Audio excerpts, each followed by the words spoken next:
नमस्कार मित्रों, मैं पंडित रमेश चंद पटेरिया, इंजीनियर एवं एस्ट्रोलॉजर, आपका अपनी यूट्यूब चैनल ग्रहचाल में हार्दिक स्वागत करता हूं। मित्रों, एक जमाना था जब लोगों की आवश्यकताएं बहुत सीमित रहती थीं। लोग प्रकृति से जुड़कर प्राकृतिक वस्तुओं का उपयोग करके अपना जीवन यापन किया करते थे। मिट्टी और पेड़ पौधे तथा मौसम का उपयोग करके लोग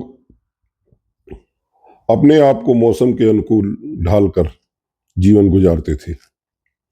हमारा देश चूंकि कृषि प्रधान देश रहा है, उस जमाने में कृषि कार्य से ही लोगों की रोजी रोटी चला करती थी।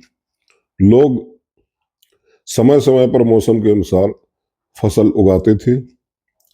खेती से अपने उपयोग हेतु अनाज, दालें, फल, सब्जियां इत्यादि जो है उगाकर अपना जीवन यापन करते थे।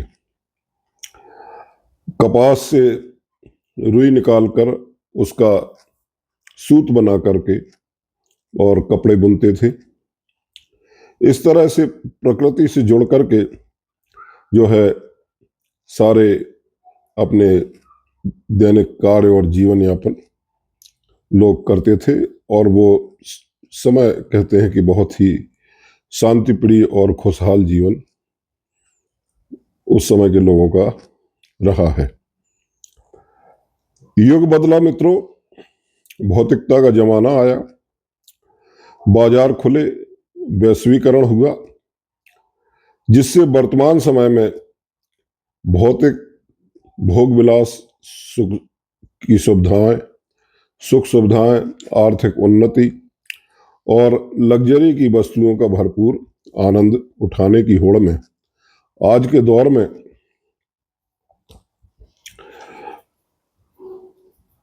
दौर में मतलब हर कोई धनवान बनने की कोशिश में लगा हुआ है। बिना धन के सभी तरह की इच्छाओं की पूर्ति करना असंभव है।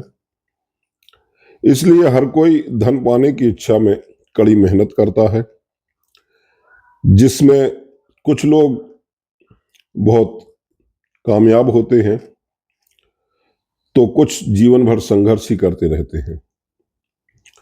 वैदिक ज्योतिष शास्त्र के अनुसार व्यक्ति जीवन में कितना धन प्राप्त करेगा, कितना धनवान होगा, किस तरह का उसे भौतिक सुख प्राप्त होगा और समाज में उसे कितना मान सम्मान मिलेगा, यह सब जो है जातक की कुंडली में मौजूद ग्रहों और नक्षत्रों के द्वारा बनने वाले शुभ योगों से मालूम किया जा सकता है।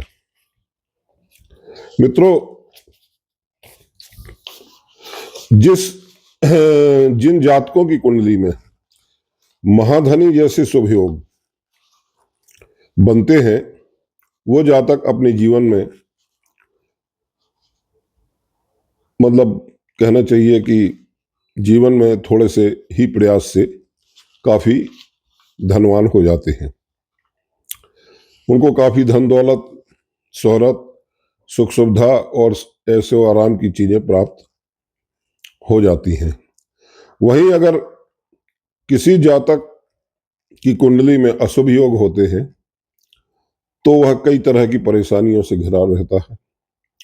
जीवन में धन और सुख दोनों की कमी बनी रहती है और कड़े संघर्षों को करने के बाद भी ये चीजें प्राप्त नहीं हो पाती। इसलिए हर कोई ये चाहता है कि उसकी कुंडली में महाधनी योग बने। तो मित्रों, आइए जानते हैं कि कुंडली में कब कब और कैसे महाधनी योग बनता है। इसका ज्योतिष विश्लेषण करते हैं। पहले तो हम ये समझने की कोशिश करेंगे कि महाधनी योग होता क्या है। मित्रों, ज्योतिष शास्त्र के अनुसार कुंडली में वैसे तो ऐसे कई योग बनते हैं जिसमें ये जाना जा सकता है कि व्यक्ति अपने जीवन में कब और कितना धन अर्जित करेगा। धन प्राप्ति के लिए कुंडली में धन योग का बनना जरूरी होता है। जीवन में धन और वैभव की प्राप्ति के लिए धन योग के साथ साथ लक्ष्मी योग भी होना जरूरी है। कहते हैं ना कि मतलब लक्ष्मी जी और नारायण दोनों साथ में आए तो ज्यादा अच्छा होता है। तो कुंडली में लग्न से दूसरा भाव जो होता है, यानी ये लग्न आप स्वयं है और उससे जो अगला भाव है उसको धन भाव कहा गया है।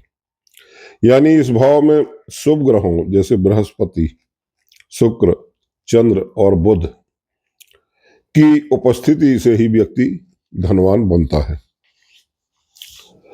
जन्म कुंडली के दूसरे भाव में, दूसरे भाव के अलावा चौथा भाव जो आपका सुख का भाव है, पंचम भाव जो आपकी शिक्षा और आपके पूर्व जन्म के कर्मों का भाव है, नवम भाव जो आपका भाग्य भाव है, दसम भाव जो आपका कर्म भाव है और एकादश भाव जो आपका लाभ भाव कहा गया है। इन भावों से भी धन की प्राप्ति से जुड़ा हुआ ये भाव होते हैं। वैदिक ज्योतिष में मित्रों जो है इन भावों का संबंध यदि लग्नेश से, लग्न के स्वामी ग्रह से, लग्न चूंकि आप है, आपसे होना आवश्यक है, लग्नेश से जो है यदि इन भावों का, कौन से भाव, पंचमेश पंचम भाव के स्वामी का, द्वितीयेश या धनेश यानी कि धन भाव के स्वामी ग्रह का, दसमेश यानी दसम भाव के स्वामी ग्रह का, और जो है आपके नवमेश यानी नवम भाव के स्वामी ग्रह का संबंध यदि कुंडली में बनता है आपकी लग्न से या आपके लग्नेश से, तो जो है ये एक बहुत ही अच्छा शक्तिशाली महाधनी योग का निर्माण होता है। तो आइए कुछ ज्योतिषी सूत्रों और उदाहरण कुंडलियों के माध्यम से जानने की कोशिश करेंगे कि कुंडली में कैसे महाधनी योग निर्मित होता है। आज हम आपको कम से कम 14-15 सूत्र बताएंगे। उन सूत्रों को आप अपनी अपनी कुंडली में लगा के देखिएगा कि कहीं आपकी कुंडली में महाधनी योग निर्मित तो नहीं हुआ है, और हुआ है तो आपको उस ग्रह की, संबंधित ग्रह की दशा अंतरदशा का ध्यान रखना होगा और उस ग्रह को आपको उस समय एक्टिव करना होगा। मित्रों, इस योग को देखने के पूर्व कुछ बातें जानना जरूरी है कि ये जो महाधनी योग ग्रह निर्मित करते हैं तो उनको ये देखना कि ये कहीं जो है बकरी ग्रह तो नहीं, बकरी तो नहीं हो गए हैं, इनकी चाल बकरी तो नहीं है, अस्त तो नहीं है, अपनी नीच राशि में तो नहीं है, शत्रु राशि में तो नहीं है, क्रूर ग्रहों की दृष्टि तो नहीं पड़ रही है, या क्रूर ग्रहों से जो है वो युति तो नहीं बनाकर बैठे हैं। इसके अतिरिक्त इन ग्रहों, ये ग्रह किन नक्षत्रों को बिलोंग करते हैं और इनके नक्षत्र स्वामी कौन है, वो कहीं क्रूर ग्रह तो नहीं है या इनके कोई शत्रु ग्रह तो नहीं है। इन चीजों को भी ठीक से देख लेना चाहिए, क्योंकि पीड़ित ग्रह जो है का योग उतना अच्छा जो है फलदायी नहीं होता है और इसको प्राप्त करने में भी बहुत संघर्ष करना पड़ता है और जो है परिणाम काफी विलंब से और कम मात्रा में मिलता है। तो मित्रों, योग कारक ग्रहों की दशा अंतरदशा और प्रत्यंतर दशा और उनके गोचर काल में योग जो है फलीभूत होते हैं। पीड़ित ग्रहों का उपाय, अगर वो ग्रह आपकी कुंडली में योग बना रहा है लेकिन पीड़ित है, क्रूर ग्रहों से है या किसी शत्रु राशि में है, तो उनका उपाय भी किया जाता है। उपाय के लिए आप मंत्र जाप, पूजा, दान वगैरह जो है क्या नाम करके आप उस ग्रह को की शांति कर सकते हैं, ताकि वो जो है अपनी क्षमता का थोड़ा सा आप पर प्रभाव डाले और आपके योग को फलीभूत करे। मतलब साथ ही जो है मन में आपके शांति और संतोष का भाव पैदा हो, आत्मबल में वृद्धि हो। तो इसके लिए जो है ये, और नकारात्मक जो ऊर्जा है वो समाप्त हो, इसके लिए भी उपाय करना जरूरी होता है। तो मित्रों, जानते हैं कुछ उदाहरण कुंडलियों के माध्यम से कि, और सूत्रों के माध्यम से, कि ये महाधनी योग कुंडली में कब और कैसे बनता है। आप चाहें तो नोट कर लें, या मैं आपको कुंडली दिखाऊंगा तो उसका आप फोटो स्नैप ले सकते हैं। तो मित्रों, पहला जो सूत्र है वो ये है कि जब कुंडली में धन भाव और लाभ भाव के स्वामी आपस में स्थान परिवर्तन कर लेते हैं तो ये महाधनी योग बन जाता है। मैंने जैसे कि आपको बताया, अभी मैं एक मेष लग्न की कुंडली प्रस्तुत कर रहा हूं। इसमें मेष लग्न मतलब 1 नंबर राशि होती है मेष, जो लग्न भाव में बैठी है। आपको भाव भी कई बार बता चुके हैं कि भावों को कैसे गिनती होती है। इनमें कोई भी राशि पड़ी हो 1 से लेकर के 12 तक, उस पर नहीं जाना है, आपको भाव को याद रखना है। ये लग्न भाव होता है जो स्वयं आप होते हैं, ये धन भाव होता है जो आपके धन से संबंधित होता है, और ये तीसरा भाव जो होता है ये आपके पराक्रम और साहस से संबंधित होता है। चौथा भाव आपका माँ का, सुख का, साधन का, भूमि भवन वाहन के मालिक बनाने का होता है। पंचम भाव आपका संतान का होता है, आपकी शिक्षा का होता है, और भी बहुत से कारक होते हैं इसके अतिरिक्त छठा भाव जो आपका है वो आपकी नौकरी, प्रतिस्पर्धा और आपके शत्रुओं पर आपकी विजय, या आपके जो प्रतिस्पर्धी हैं उन पर आपकी विजय प्राप्त करने का होता है। लोन, ऋण वगैरह का भी होता है।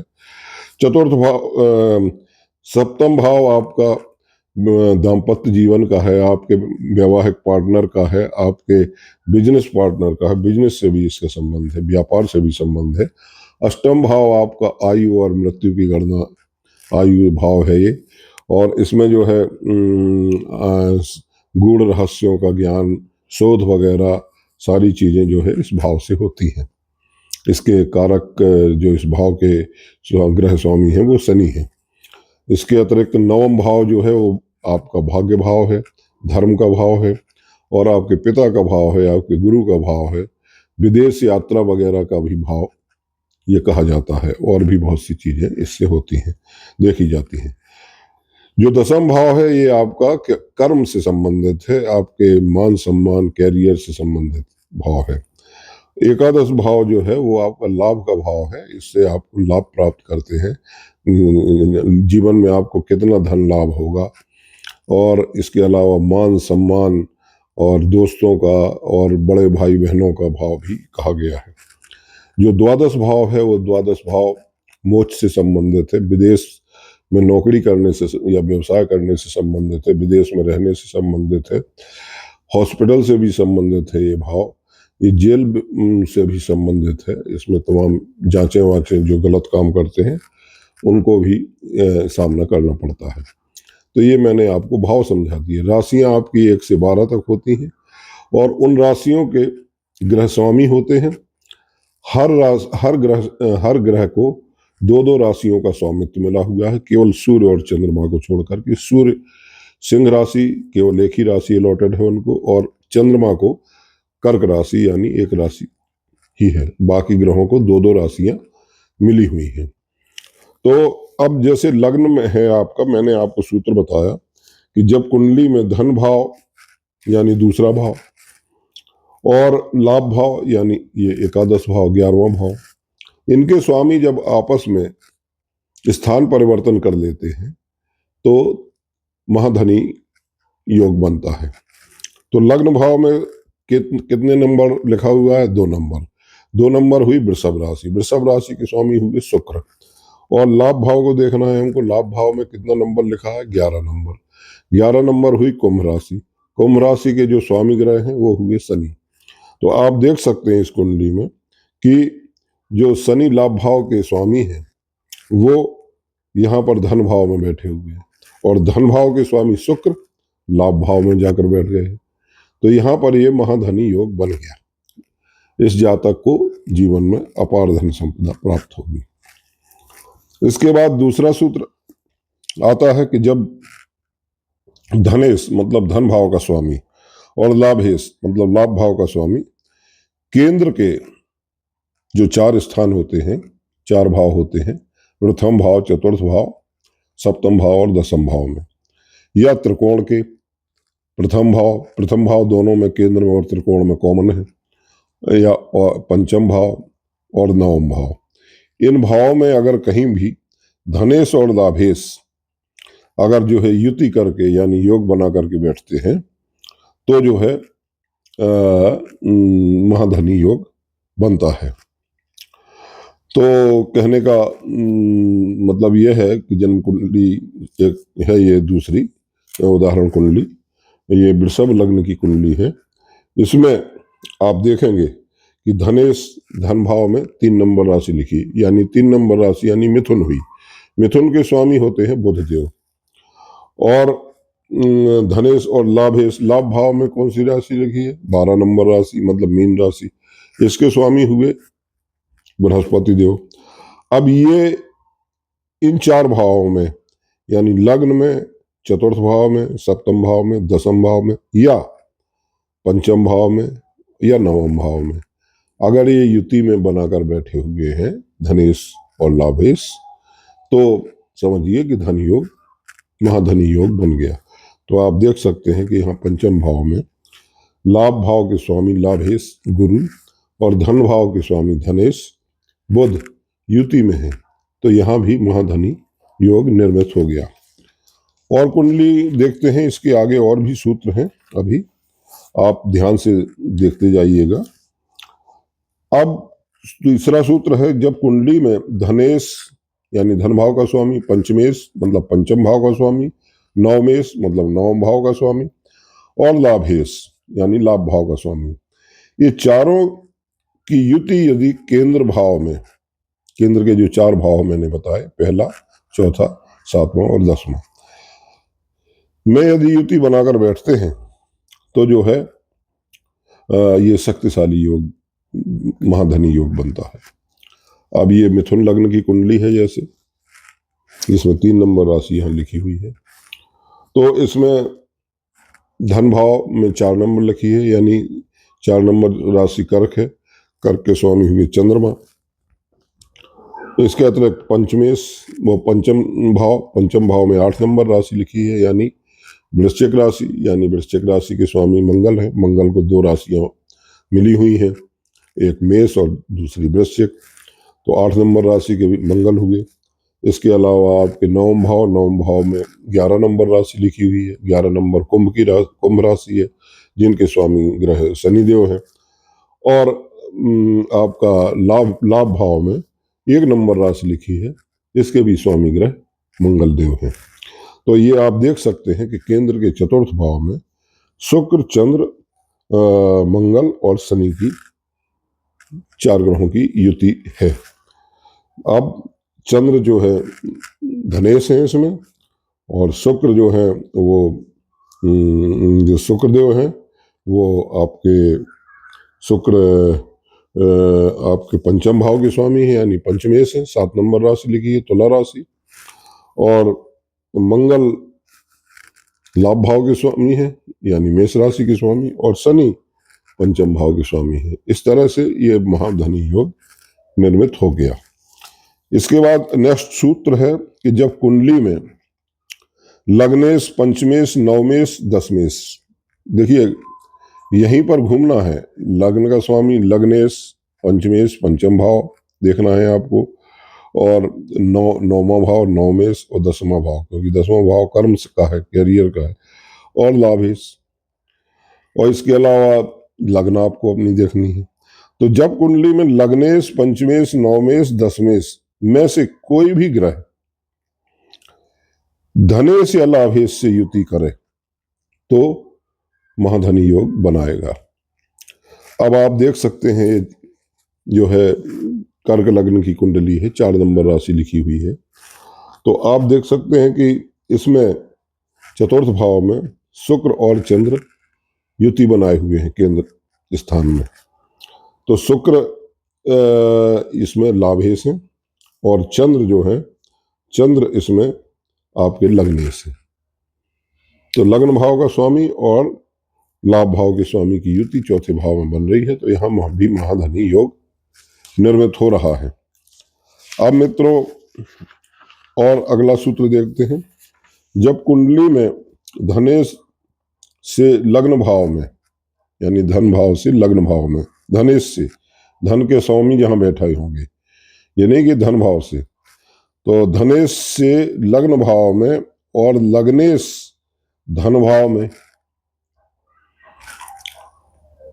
स्थित हो, तो जो है क्या नाम, ये महाधनी योग बन जाता है।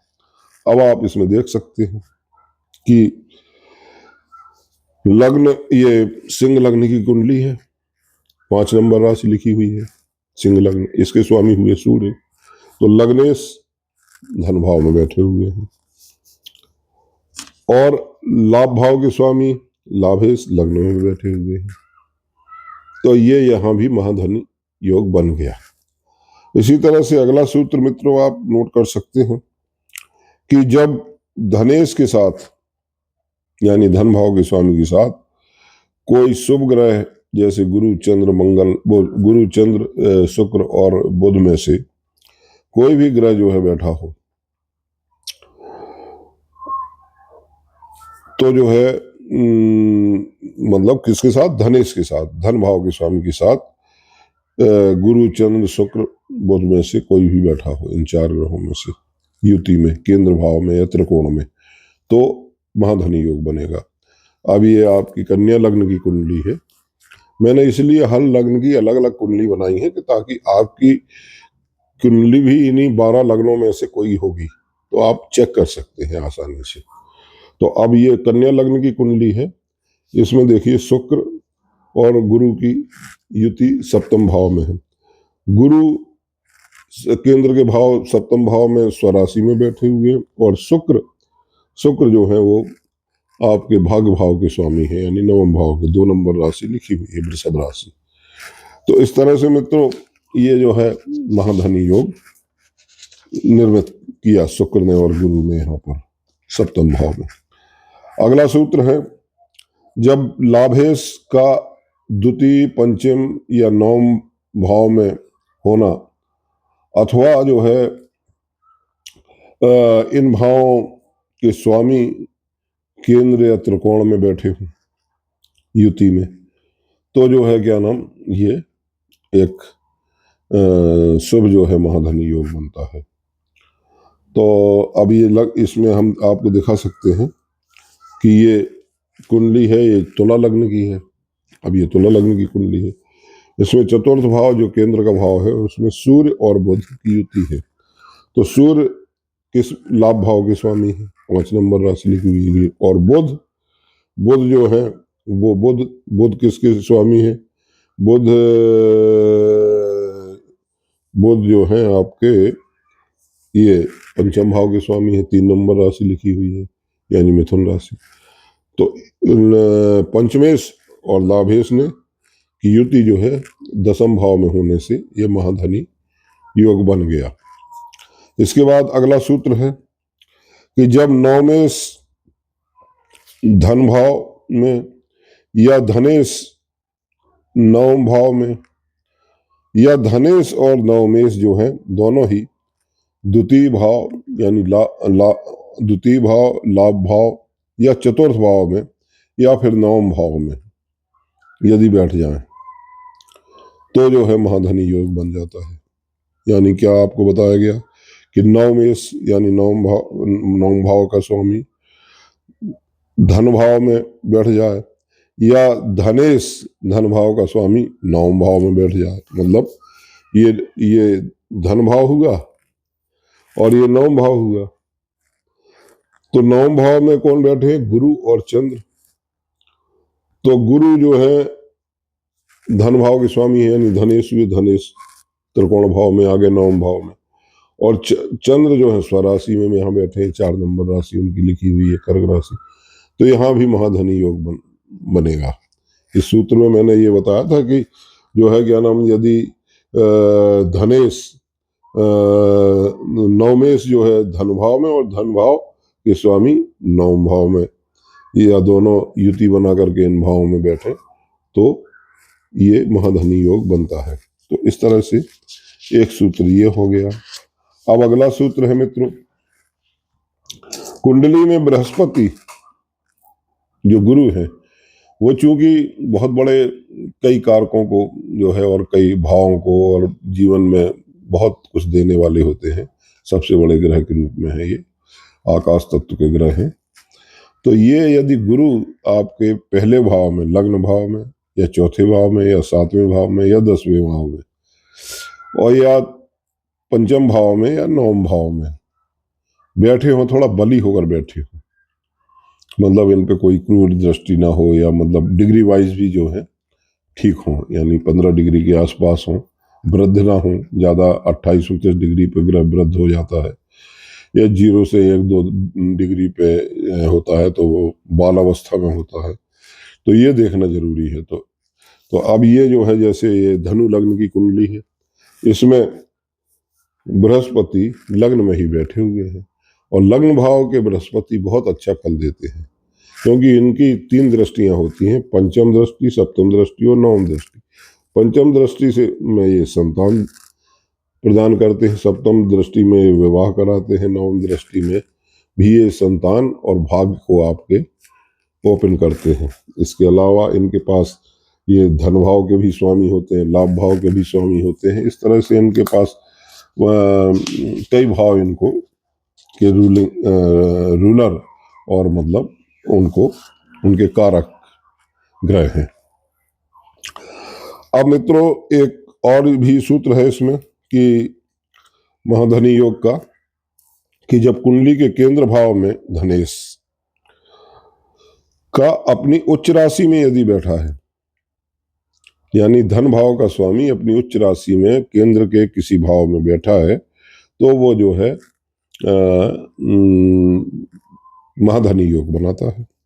आप देख सकते हैं ये मकर लग्न की कुंडली है, नीचे ये 10 नंबर राशि लिखी हुई है। तो मकर लग्न की कुंडली में 10वें भाव में शनि 7 नंबर राशि तुला राशि में ये उच्च के हो जाते हैं, उच्च के होकर बैठे हैं। और शनि किस भाव के स्वामी हैं? शनि की मैंने बताया था मकर और कुंभ राशि होती है, तो ये मकर राशि इनकी लग्न है, इसके भी स्वामी हैं। और धन भाव में भी 11 नंबर राशि लिखी है, तो इसके भी स्वामी हुए, यानी ये लग्नेश भी है और धनेश भी है और अपनी उच्च राशि में बैठे हैं। तो ये भी एक मजबूत जो है महाधनी योग कुंडली में बन रहा है। अगला सूत्र है मित्रों कि जब कुंडली में लग्न भाव से उपचय भाव कौन से हैं कुंडली में होते हैं? तीसरा भाव, छठा भाव, 10वां भाव और 11वां भाव। इनको उपचय भाव, उपचय का मतलब होता है, मीनिंग है वृद्धि का भाव, यानी कि जैसे आपकी लग्न है पहला भाव, तो उससे दूसरा भाव धन का भाव है, यानी आपकी लग्न को धन में वृद्धि कर रहा। अब धन भाव से अगला भाव, धन भाव को लग्न बना ले हम, तो धन भाव से अगला भाव तीसरा भाव हुआ, तो तीसरा भाव और धन बढ़ाएगा, तो मतलब ये उपचय भाव कहलाया। इसी तरह से पंचम भाव आपका शुभ भाव है त्रिकोण का, जो संतान का है और तमाम चीजों का है, लाभों का है, पूर्व जन्म का भी है, तो उससे अगला भाव छठा भाव हुआ। तो यानी ये इसमें जो ज्योतिष में भावत भाव का नियम लगता है कि मतलब आप जहां से हैं वहीं से गिनती शुरू करें। वो एक अमिताभ बच्चन का डायलॉग था ना एक फिल्म में, कि जहां शहंशाह खड़ा हो जाता है लाइन वहीं से लगती है।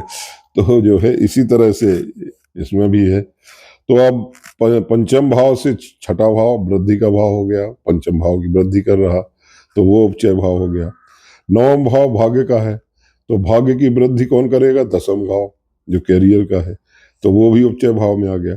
अब कैरियर भाव, कैरियर में वृद्धि कौन करेगा? पदोन्नति वगैरह कौन सा भाव देगा? वो उसका अगला हो गया एकादश भाव, तो वो भी जो है वृद्धि का भाव हो गया। तो इस तरह से तीसरा, छठवां और 10वां और 11वां भाव ये उपचय भाव है। तो उपचय भाव में यदि जो है हमने बताया था कि मतलब अगर शुभ ग्रह है, गुरु, चार है, चार ही शुभ ग्रह हैं, गुरु, शुक्र, चंद्र और बुध, ये अगर जो है बैठ जाते हैं तो आप समझ लीजिए कि जो है ये महाधनी योग बन गया। अब इस कुंडली में जैसे ये कुंभ लग्न की कुंडली है, 11 नंबर राशि लिखी हुई है, तो इसमें देखिए शुक्र जो है बैठे हुए हैं लाभ भाव में। शुक्र किसके स्वामी है? पंचम भाव के स्वामी है। और गुरु भी बैठे हुए हैं, उच्च के होकर बैठे हैं, किसमें? छठे भाव में बैठे हैं, ये उपचय भाव है। तो ये उपचय भाव है, ये उपचय भाव। यहाँ पर गुरु, गुरु किस भाव के स्वामी है? ये लाभ भाव के स्वामी है। तो ये यहाँ अगर उच्च के भी हो गए हैं तो और मजबूत योग बन गया, बना दिया गुरु महाराज ने। तो इस तरह से जो है हम देखते हैं, तो यहाँ भी महाधनी योग बना। अगला जो सूत्र है, अगला सूत्र ये कहता है कि लग्नेश जिस भाव में बैठा है, यानी लग्न का स्वामी जिस भी घर में बैठा है, भाव को घर मान लें, उसमें उस दूसरे भाव का स्वामी यानी धन भाव का स्वामी उच्च का होकर यदि बैठ जाता है ना, तो जो है क्या नाम, और द्वितीय भाव में लग्नेश मतलब यानी कि उच्च का होकर बैठ जाता है, या क्या, अभी आप समझने की कोशिश करिए। लग्नेश जिस भाव में भी है बैठा है, उससे दूसरे भाव में का स्वामी यदि उच्च का होकर के बैठा है तो जो है महाधनी योग बनेगा। उदाहरण कुंडली है, मीन लग्न की कुंडली है ये सॉरी। तो मीन लग्न की कुंडली में ये दूसरा भाव हुआ, इस भाव में 1 नंबर राशि लिखी हुई मेष राशि।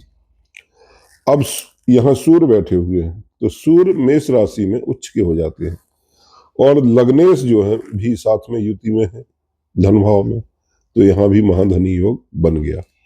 तो कहने का मतलब ये नहीं है कि केवल ये 4 शुभ ग्रह ही बनाएंगे, ये तो ग्रहों के संयोजन पर निर्भर करता है कि ये यदि शुभ स्थान पर बैठे हैं तो उसमें कोई भी हो सकते हैं, क्रूर ग्रह भी हो सकते हैं, मंगल, केवल राहु केतु को छोड़ करके मंगल भी हो सकते हैं, शनि भी हो सकते हैं।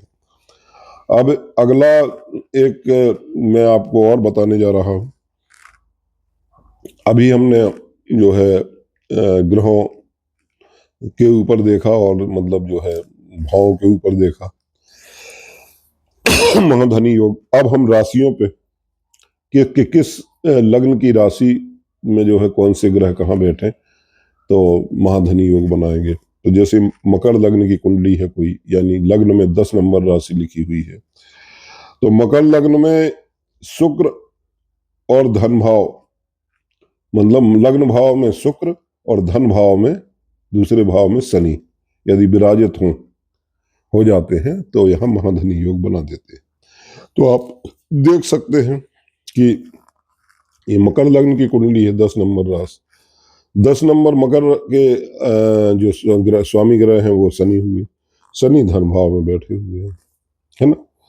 तो इस तरह से, और शुक्र जो है लग्न भाव में बैठे हुए हैं। तो मकर लग्न की कुंडली में शुक्र लग्न में हो और शनि द्वितीय भाव में हो तो महाधनी योग बनता है। अगला सूत्र मित्रों मैं आपको बताने जा रहा हूं। जब जो है धन भाव में कोई शुभ ग्रह बैठा हो, यानी धन भाव में कोई शुभ ग्रह बैठा हो और उस पर क्रूर ग्रहों की दृष्टि ना पड़ रही हो, यानी क्रूर ग्रह उसको न देख रहे हो, न साथ में बैठे हो, तो जो है ये महाधनी योग बनता है। क्योंकि अब मैं एक आपको संपूर्ण कुंडली दिखाने जा रहा हूं जिसमें जो है सभी 9 ग्रह बैठे हुए हैं, तो इससे आपको और क्लैरिटी आएगी। तो ये जैसे ये मेष लग्न की ही कुंडली है, और इसमें लग्न में राहु बैठे हैं, द्वितीय भाव में शुक्र बैठे हैं अपनी ही राशि में, चतुर्थ भाव में जो है ये गुरु बैठे हुए हैं, और छठे भाव में चंद्र बैठे हुए हैं, और आपके सप्तम भाव में केतु बैठे हुए हैं, नवम भाव में शनि है, दसम भाव में मंगल और सूर्य है, एकादश भाव में बुध है। हो गए पूरे 9 के 9 ग्रह ये विराजित हैं। अब इसमें हमने सूत्र जो आपको बताया था कि जब धन भाव में कोई शुभ ग्रह बैठा हो और उस पर क्रूर ग्रहों की दृष्टि ना पड़ रही हो, न उसके साथ बैठे हो। क्रूर ग्रह कौन कौन से हो गए? सूर्य हो गया, मंगल हो गया, शनि हो गया और राहु केतु हो गए। 5 ग्रह क्रूर हो गए। तो ये ना तो इन उस शुभ ग्रह के साथ जो धन भाव में बैठा है उसके साथ युति बना रहा हो, उसके साथ बैठा हो, और ना ही इन ग्रहों की कोई दृष्टि पड़ रही हो, क्योंकि हर ग्रहों की अलग अलग दृष्टियां हैं। सभी ग्रहों की 7वीं दृष्टि तो है ही। गुरु बृहस्पति को 3 दृष्टियां मिली हैं। कौन कौन सी? मतलब 5वीं, 7वीं और 9वीं। मंगल को चौथी, 7वीं और 8वीं, और शनि को तीसरी दृष्टि और 7वीं दृष्टि और 10वीं दृष्टि। राहु और केतु को गुरु की ही दृष्टियां प्राप्त है। राहु और केतु छाया ग्रह है, तो इनको वही 5वीं, 7वीं और 9वीं दृष्टि। तो अब इस कुंडली में, मेष लग्न की कुंडली में मैंने जो बताया कि ग्रहों का संयोजन इस तरह से है। अब मैंने बताया कि द्वितीय भाव में जो है, जो शुभ ग्रह बैठे हुए हैं अपनी स्वराशि में, वृषभ राशि में शुक्र देव, अब इन पर दृष्टियां हम चेक करेंगे। तो यहीं से हम शुरू करते हैं। पहले हम सूर्य से शुरू करते हैं। सूर्य पहला ग्रह है, तो सूर्य कहाँ बैठे हैं? इस दसम भाव में। तो जहां बैठे हैं वहीं से गिनेंगे। तो 1, 2, 3, 4, 5 जहां बैठे हैं ये द्वितीय भाव तक आएंगे। तो ये 5वें स्थान में बैठे हैं। तो सूर्य की 5वीं दृष्टि तो होती नहीं, 7वीं होती है, तो यहाँ सूर्य का प्रभाव नहीं हुआ। इसके बाद देखते हैं मंगल। मंगल भी यहीं बैठे हैं, तो मंगल से भी ये 5वें हुए, तो मंगल की भी 5वीं दृष्टि नहीं होती है। पहली दृष्टि, चौथी दृष्टि या 8वीं दृष्टि। इसके बाद हम देखते हैं जो है शनि को। तो शनि 5म भाव में बैठे हैं, तो शनि से गिनेंगे 1, 2, 3, 4, 5, 6। शनि से 6ठे भाव में बैठे हुए हैं। दूसरा भाव 6ठा भाव है, तो शनि की भी दृष्टि नहीं पड़ रही है। राहु और केतु की, राहु से तो दूसरी है, तो राहु की दूसरी कोई दृष्टि नहीं होती। 5वीं होगी या 7वीं या 9वीं। केतु से गिनेंगे। केतु से ये ग्रह, राहु और केतु हमेशा बकरी रहते हैं, तो ये उल्टा चलते हैं।